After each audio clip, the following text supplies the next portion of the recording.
Hello बच्चों, मेरा नाम है मोहित और आपका स्वागत है हमारे यूट्यूब चैनल हिस्ट्री चैंपियन में। तो जैसा कि आप जानते हो, आपका हिंदी साहित्य का पेपर होने वाला है। कहानी एंड और उपन्यास उससे संबंधित जितने भी महत्वपूर्ण प्रश्न है सारे के सारे अपन पढ़ने वाले हैं। तो आपको क्या करना है, वीडियो को लाइक कर देना, चैनल को सब्सक्राइब कर देना और अपने दोस्तों को जरूर से शेयर कर देना। तो चलो शुरू करते हैं अपन।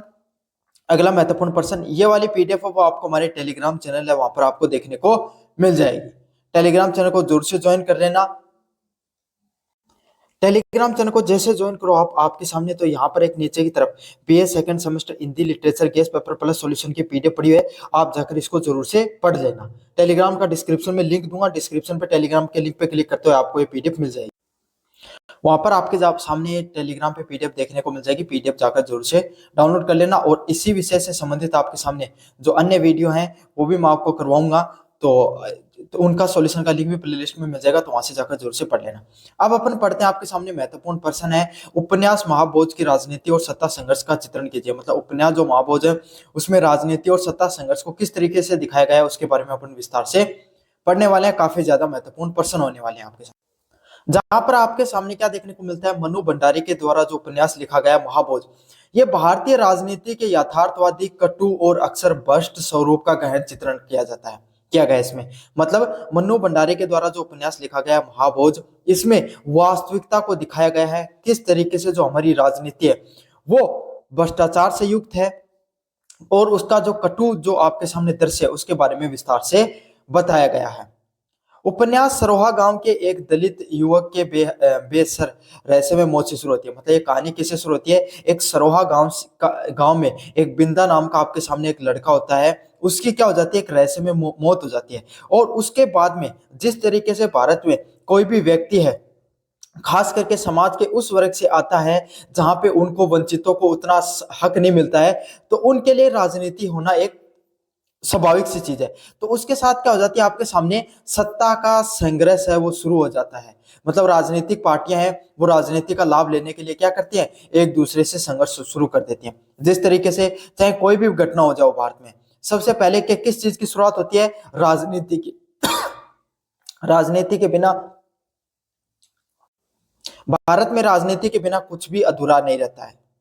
राजनीति होती है तो लोग क्या करते हैं, चुनाव आते हैं, वहां पर आपके सामने दत्तादा नामक एक कोई राजनेता होता है, वो इसके फायदे के लिए पूरा का पूरा पुरजोर लगा देता है। और अपना क्या, ये जो आपके सामने जो सरोहा गांव के जो आपके बिंदा का दलित लड़का है उसकी मौत है, वो चुनावी जो मुद्दे हैं उसका एक सबसे बड़ा मुद्दा बन जाता है। भारत में यही होता है, विकास के अलावा जितने भी जो मुद्दे होते हैं वो महत्वपूर्ण होते हैं, बाकी जो विकास के मुद्दे होते हैं उनका इतना ज्यादा महत्व नहीं देखने को मिलता भारत जैसे देश में। अगले वाला पॉइंट आपके सामने क्या है, इसका महत्वपूर्ण पॉइंट, सत्ता की भूख और अवसरवादिता। यह उपन्यास हमें यही दिखाता है कि किस तरीके से भारत में जो राजनेता है उन्हें बस मौका चाहिए किसी भी तरीके से आपके सामने राजनीति करने का।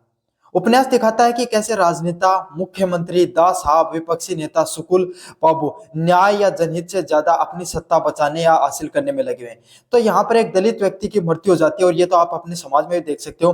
अगर कोई दलित या वंचित वर्ग के व्यक्ति की अगर आप इस प्रकार की घटना हो जाती है तो सभी राजनेता वहां पर जुट जाते हैं। क्यों? क्योंकि ये दिखाने के लिए कि हम आपके हितैषी हैं, हम ही आपका न्याय दिला सकते हैं, हम ही आपको क्या कर सकते हैं, हम ही आपके असली संरक्षक हैं। तो यही चीज इस कहानी में भी देखने को मिलती है। मनु भंडारी के द्वारा हमारे राजनीति की वास्तविकता को दिखाने का प्रयास किया गया है, जहां पर जो बिंदा है, जो एक दलित युवक है, उसके उसके जो माता पिता, उसके पास इतनी राजनीतिक पहुंच नहीं है कि वो क्या कर सके, खुद से न्याय प्राप्त कर सके। तो इस चीज का फायदा उठाने के लिए जो राजनीतिक नेता है, जिसमें मुख्यमंत्री है, वहां का स्थानीय नेता है दास साहब जो वहां पर पार्टी में है, और वहां के जो विपक्ष के नेता है सुकुल बाबू, सब क्या करते हैं, ये नारे लगाते हैं कि इनको, बिंदा को न्याय मिलना चाहिए, न्याय मिलना चाहिए, या आपके सामने जो अपनी सत्ता है उसको बचाने में प्रयास करते हैं। वे बेहसर मौत की आपके सामने, विशेषर की मौत को आपके सामने, जो जिसका नाम बिंदा भी था, उसकी मौत को एक वोट बैंक के रूप में इस्तेमाल करते हैं तथा सहानुभूति बटोरते हैं। तो ये विशेषर है या फिर बिंदा है, उसकी मौत को वो एक वोट बैंक समझते हैं कि आपके सामने अगर आप अपन इस पे जो जितनी इस पे राजनीति करेगा वो इस समाज के जितने ज्यादा वोट है वो हासिल कर लेगा, और सहानुभूति बटोरने का प्रयास करते हैं कि जिससे क्या हो सके, आपके सामने सहानुभूति के माध्यम से उन्हें ज्यादा से ज्यादा वोट है वो मिल सके, और इसके माध्यम से वो अपने विरोधियों को बदनाम करने का कोई भी कसर नहीं छोड़ते हैं। चाहे आपके सामने पक्ष की सरकार हो चाहे विपक्ष की, दोनों सिर्फ यही करते हैं, एक दूसरे पे आरोप प्रत्यारोप का काम चलता रहता है। वो उस पे आरोप लगा देता है कि जो आपके सामने दत्ता दा का काम है, उसने इसकी मृत्यु के पीछे जिम्मेदार है। इधर सुकुल साहब कहते हैं, वो सुकुल साहब दा साहब पे आपके सामने हमला कर देते हैं, और दास साहब वो आपके सामने सुकुल बाबू पर क्या करते हैं, आरोप प्रत्यारोप करते रहते हैं कि आपके वजह से ये हुआ है। और इस कहानी से आपको ये पता चलता है कि इन सब जो चीजें हैं, जो राजनीति देखने को मिलती है भारत में छोटी छोटी चीजें से, इससे ये सिर्फ क्या है, आम आदमी की त्रासदी सिर्फ एक राजनीतिक पैदा बन जाती है। मतलब आम आदमी के जीवन पे कोई घटना होती है, उस पर इतनी ज्यादा राजनीति की जाती है कि आम आदमी है उसके जीवन में, आम आदमी को जो अपना जीवन है वो एक प्रकार से सिर्फ एक मजाक बन के रह जाता है। और ये तो आज के समय अपने आम भारत में भी ये सब चीजें देखने को मिलती हैं। अगले वाला पॉइंट आपके सामने भ्रष्टाचार व अपराधीकरण। अपने उपन्यास में दिखाया गया है पुलिस प्रशासन और राजनीतिक नेता किस तरीके से भ्रष्टाचार व अपराधीकरण में गहरे जाल में फंसे हुए हैं। इस उपन्यास में क्या दिखाया गया है कि किस तरीके से जिस पुलिस को आपके सामने, पुलिस प्रशासन को आपके सामने किस लिए बनाया गया, ताकि वो जनता को न्याय दिला सके। और जो ये राजनेता वो जनता की हक की लड़ाई लड़ने के लिए राजनेता सत्ता में आते हैं, लेकिन सच्ची बात तो यही है कि ये खुद ही उस भ्रष्टाचार में, उस अपराध में घुसे रहते हैं। वह विशेषर की मौत से जुड़े सबूत मिटाते हैं और गवाहों को धमकाते हैं। वो क्या करते हैं, आपके सामने जो विशेषर की जो मौत होती है उससे संबंधित जितने सबूत होते हैं उनको मिटाते हैं और गवाहों को धमकाते हैं। क्यों? क्योंकि अगर सच सामने आ जाएगा तो राजनीति नहीं रहेगी, और राजनीति नहीं रहेगी तो उनको वोट नहीं मिलेगा। तो इसीलिए क्या करते हैं, वो विशेषर की मौत से संबंधित जो सबूत होते हैं उनको भी मिटा देते हैं, और जो उनकी जिन्होंने उसको मृत्यु हुई थी उसको देखा था उस समय, तो उनको गवाहों को भी धमकाते हैं।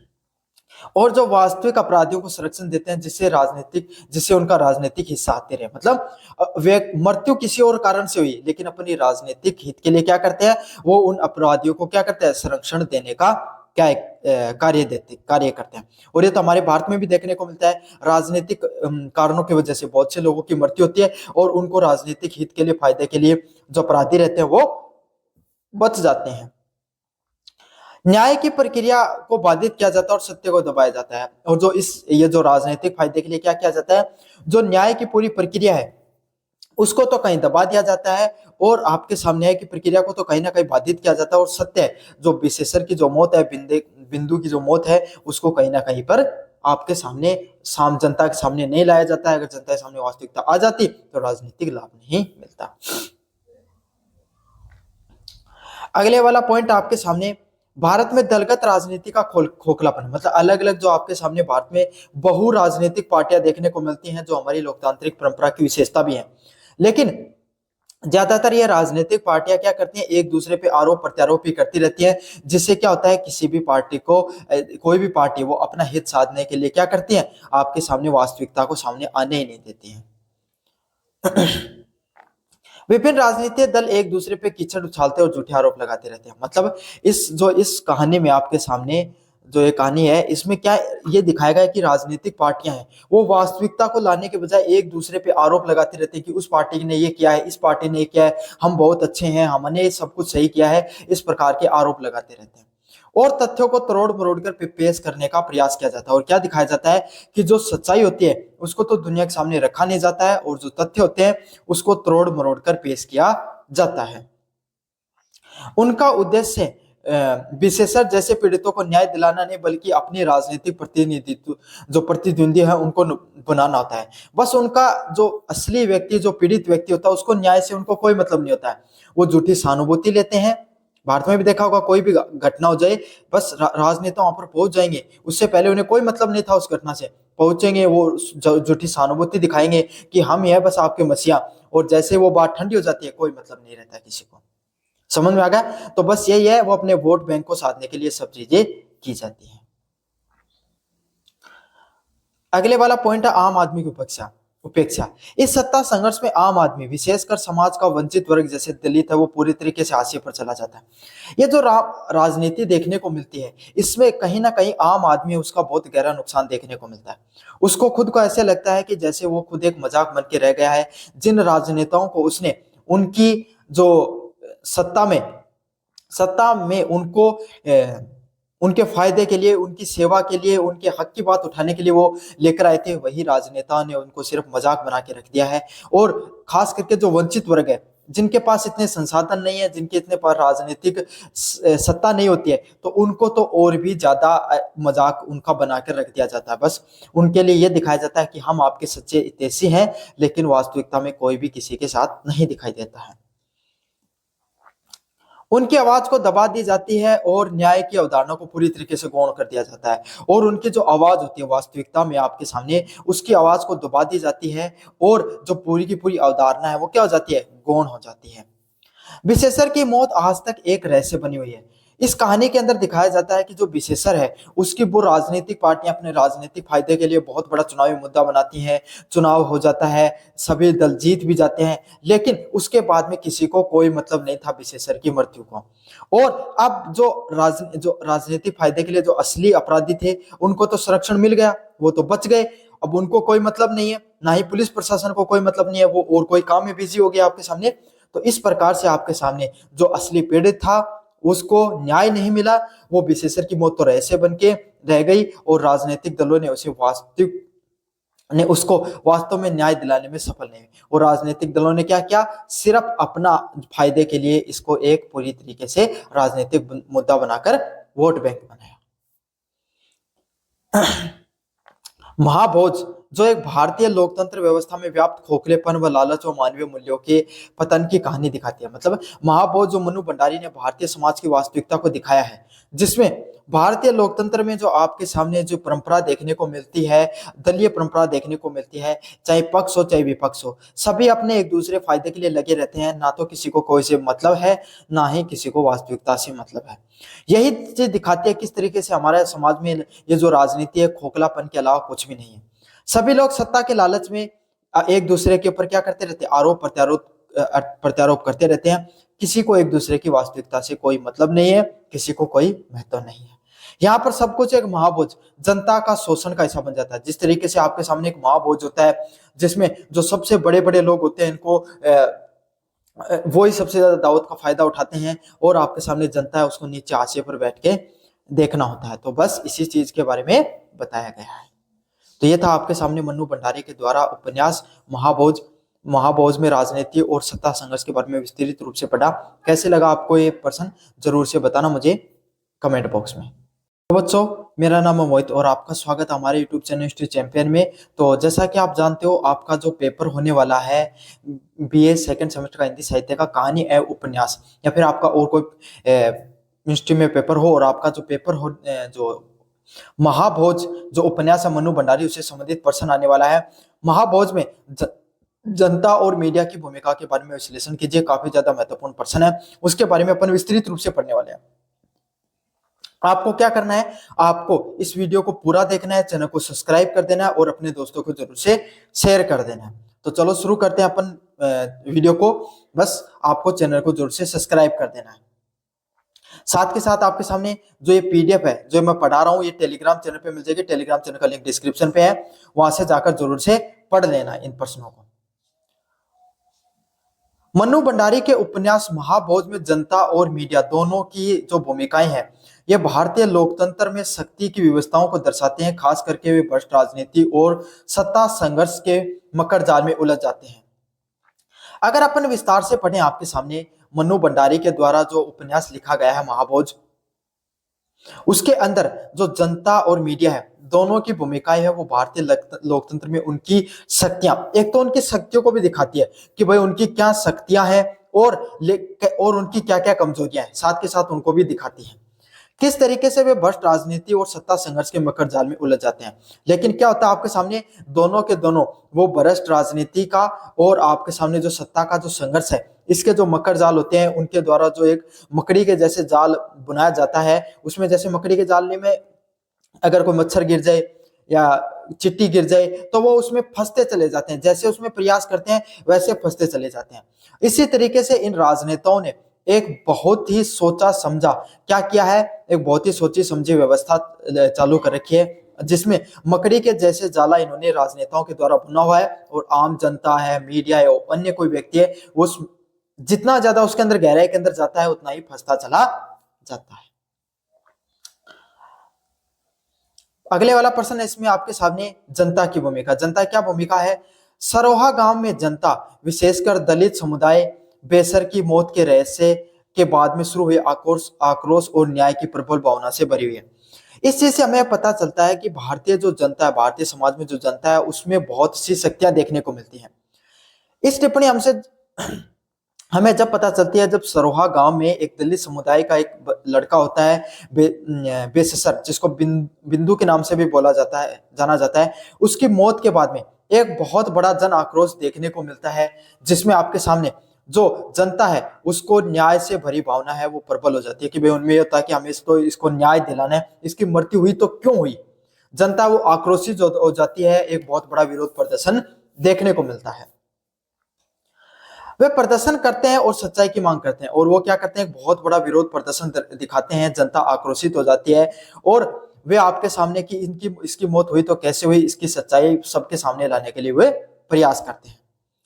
हालांकि उपन्यास में दिखाया गया है कि जनता और अपनी गरीबी, शिक्षा और सामाजिक स्थिति कारण राजनेताओं के हाथों से आसानी से प्रभावित हो जाती है।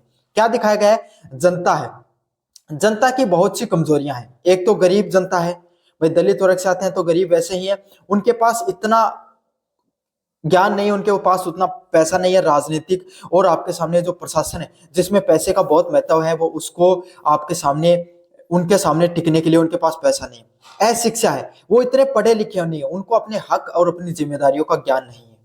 साथ के साथ सामाजिक स्थितियों का क्या हो जाता है, वो राजनेताओं के हाथों से आसानी से प्रभावित हो सकते हैं। उनको राजनेता जैसा बहला दें, जैसा बगला दें, जो उन्हें कह दें, वो उनसे आसानी से प्रभावित हो जाते हैं और उनसे बहुत ही आसानी से शोषित भी हो जाते हैं।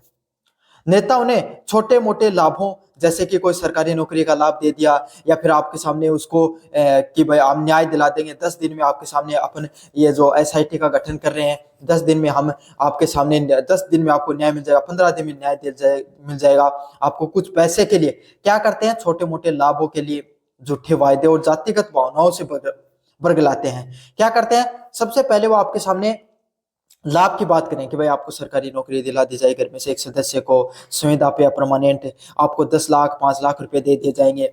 इस तरीके से झूठे वायदे करते हैं वो, फिर जनता से, है ना, कि भाई 5 दिन में आपको न्याय भी दिला दिया जाएगा। हम बात करते हैं, वो आपके सामने बात करते हैं अधिकारियों से, और फिर क्या करते हैं, इन दोनों के साथ जातिगत भावनाएं भड़काते हैं। जिस जाति के व्यक्ति होता है उसको दूसरी जातियों के खिलाफ भड़काते हैं, और दूसरी जातियों को उनके खिलाफ भड़काते हैं, ताकि उनको राजनीतिक लाभ मिल सके। जनता है वो अंततः उनके लिए सिर्फ एक वोट बैंक बनकर रह जाती है। उनको किसी से कोई मतलब नहीं है, ना तो उनको एक जाति से मतलब है, ना उनको दूसरी जाति से मतलब। उनको तो सिर्फ अपने वोट बैंक से मतलब है, और जिसको वो किसके लिए करते हैं, चुनाव के दौरान उपयोग में लेते हैं। और ताकि उन्हें पता भाई अगर ये जातिगत भेदभाव देखने को मिलेगा, जब तक जाति में बटे रहेंगे, तब तक जो जिस जाति का नेता होता है वो उसका पूरा का पूरा फायदा उठाता है। और जैसे आपके सामने चुनाव खत्म होते हैं, जैसे मामला थोड़ा सा ठंडा हो जाता है आपके सामने, बस कैसे ना कैसे चीजों को थोड़ा डिले किया जाता है, कैसे ना कैसे जो पूरी प्रक्रिया है उसको थोड़ा सा बस देरी कर दो उसमें। जैसे पूरी प्रक्रिया में देरी हो जाती है, सब कुछ बुला दिया जाता है। उनकी न्याय की चाहत और आक्रोश को राजनीतिक दलों द्वारा अपनी सुविधा अनुसार मोड़कर दबा दिया जाता है। मतलब उनकी जो न्याय है, जनता चाहती है कि उन्हें न्याय मिले, जो उनकी हक की लड़ाई है वो लड़ी जाए, लेकिन इन सब चीजों को जो उनके अंदर आक्रोश देखने को मिलता है, इस चीज को राजनीतिक दल क्या करते हैं, अपनी सुविधा के लिए, अपने फायदे के लिए मोड़ तोड़ कर आपके सामने दबाकर भेज देते हैं। आम जनता की असहायता उजागर होती है, और इस चीज से क्या पता चलता है, जो आम जनता है उसकी असहायता है, उसका पता चलता है कि वो चाहते हुए भी कुछ नहीं कर पाते हैं, और सारा का सारा लाभ कौन ले जाते हैं, ये राजनेता, वो सारा का सारा लाभ है वो लेकर चले जाते हैं। वे विरोध करते हैं, जनता है भाई, वो कोई भी अन्याय की घटना होगी उसके खिलाफ विरोध प्रदर्शन करती है, वो अपने तरीके से हर संभव प्रयास करते हैं। उनकी शक्ति संगठित नहीं हो पाती है, लेकिन क्या होते हैं, ये नेता है वो लाभ कोई लाभ देने के लिए, कोई राजनीतिक के लिए, या कोई उसमें कोई बड़ा नेता होगा उसको आपराधिक मामले में फंसाकर किसी ना किसी तरीके से क्या कर देते हैं, उस जो विरोध प्रदर्शन होता है उसको तोड़ मरोड़ दिया जाता है। और उनकी जो शक्ति है वो इकट्ठी नहीं होती है, संगठित नहीं होती है, और कोई शक्ति जब तक संगठित नहीं होती है तब तक उसका कोई लाभ नहीं हो पाता है। वे प्रभावशाली लोगों के आगे झुकने को विवश हो जाते हैं, और मजबूरी में उन्हें जो प्रभावशाली लोग होते हैं उनके आगे झुकना पड़ता है। अगले वाला पॉइंट आपके सामने मीडिया की भूमिका की बात करें। उपन्यास में मीडिया को लोकतंत्र के चौथे स्तंभ के रूप में चित्रित किया गया है। और उपन्यास में नहीं, भारत के जो चौथा स्तंभ होता है विधायी पालिका, न्यायपालिका, कार्यपालिका के अलावा मीडिया को चौथा स्तंभ बना गया है, वो उसके रूप में दिखाया गया है, जो सत्य को उजागर करने का प्रयास करता है, लेकिन वह भी सत्ता और व्यवस्था के दबाव में अछूता नहीं है। यहाँ पर आपके सामने एक पत्रकार सत्य राय नाम के जो एक पत्रकार दिखाया गया है, जो क्या होता है, एक सच्चा पत्रकार होता है, जो प्रयास करता है कि कैसे भी करके मैं जो सत्यता है, जो ये बिंदु की जो मौत हुई है आपके सामने, उसकी वास्तविकता को दुनिया के सामने ला सकूं।